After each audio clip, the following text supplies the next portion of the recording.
Bismillah ar-Rahman ar-Rahim. Salatu salam ala ashrafil mursalin. Assalamu alaikum. Aujourd'hui, je vais vous parler d'une activité qui concerne la gestion des déchets hospitaliers. Alors, un système de santé performant s'évalue d'abord par l'efficacité du personnel d'un hôpital et par le nombre d'installations médicales qui s'y trouvent. L'élimination des déchets hospitaliers, que l'on appelle communément DASRI, nécessite des installations particulières, assurant d'une part une parfaite incinération et un risque zéro de facteurs de contamination.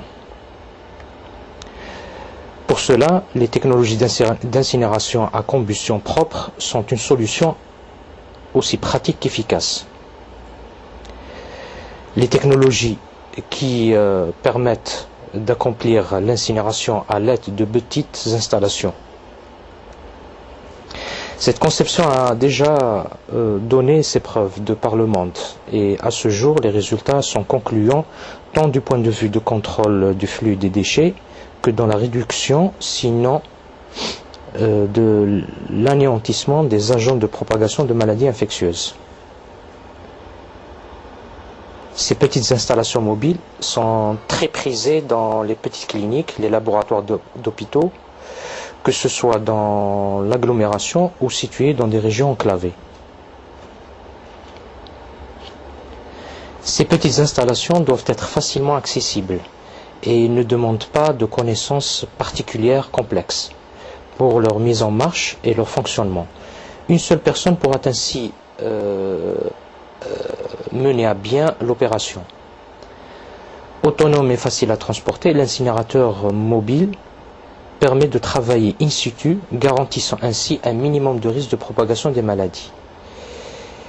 Il est prêt à être utilisé en un temps record. La motorisation de l'incinérateur fonctionne au diesel et une tension électrique de 220 volts est nécessaire pour faire fonctionner le panneau de contrôle. La combustion est contrôlée automatiquement, l'opérateur n'a qu'à fixer le temps de l'opération. Pour le principe de fonctionnement, l'incinérateur est composé de deux chambres, une chambre primaire et une chambre secondaire. Alors la chambre primaire traitera le solide, tandis que la chambre secondaire traitera les gaz de la combustion. Alors pour l'opération d'incinération, on distingue 4 phases. Il y a d'abord la purge, étape qui consiste à faire évacuer tous les gaz dans les deux chambres et répandre le diesel par pulvérisation en fines gouttes dans les deux chambres. La température atteint d'abord les 300 degrés. C'est à ce moment-là que l'on préchauffe la seconde chambre. La température de la chambre primaire peut atteindre les 1000 degrés. La combustion est immédiate. À partir de ce moment, la température redescend à 300 degrés.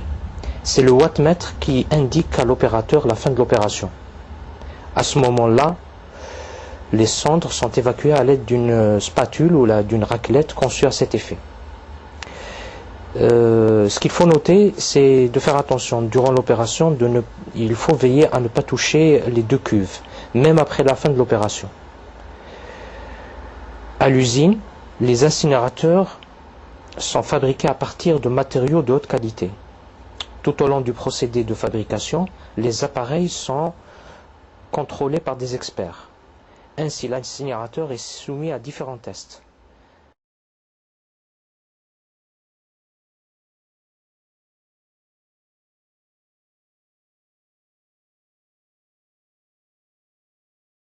Il a été utilisé aussi à Singapour, au Vietnam, aux Émirats Arabes Unis, dans l'hôpital John Hopkins au Cameroun, à Trinidad, au Suriname, en Angleterre, par Médecins sans frontières à Haïti, aux États-Unis, dans le royaume de Brunei, à Malawi, en Chine, en Russie, et aux Pays-Bas, et ainsi de suite.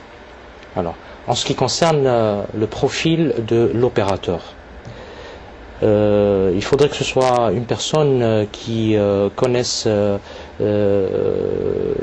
qui est à même de connaître ce que c'est que des déchets hospitaliers, de prendre ses précautions. Et donc je préfère dire que ce doit être au moins une personne qui a des qualifications dans le domaine de l'environnement, dans le domaine de la biologie, dans le domaine de la médecine ou dans la pharmacie. Que ce soit des techniciens supérieurs ou bien des ingénieurs d'État ou bien des diplômés docteurs, médecins ou pharmaciens. Voilà donc. Muqawalati, c'est un site bénévole. Et ma plus-value, c'est le fait de vous transmettre des idées qui me passent par la tête. Je passe des journées à chercher des idées qui pourraient servir à certains d'entre nous à créer leur propre entreprise. Donc si ça vous tente de m'aider pour au moins faire survivre Muqawalati, j'aime pas faire de l'aumône. Mais bon, vous avez sur le site PayPal, vous pouvez mettre un dinar ou un euro, ça mange pas de pain. Ça peut servir. Sinon, vous avez des pubs sur mes pages, cliquez dedans, au moins une fois. Ça aura vraiment un truc positif sur la pérennité de ce site. Je vous remercie.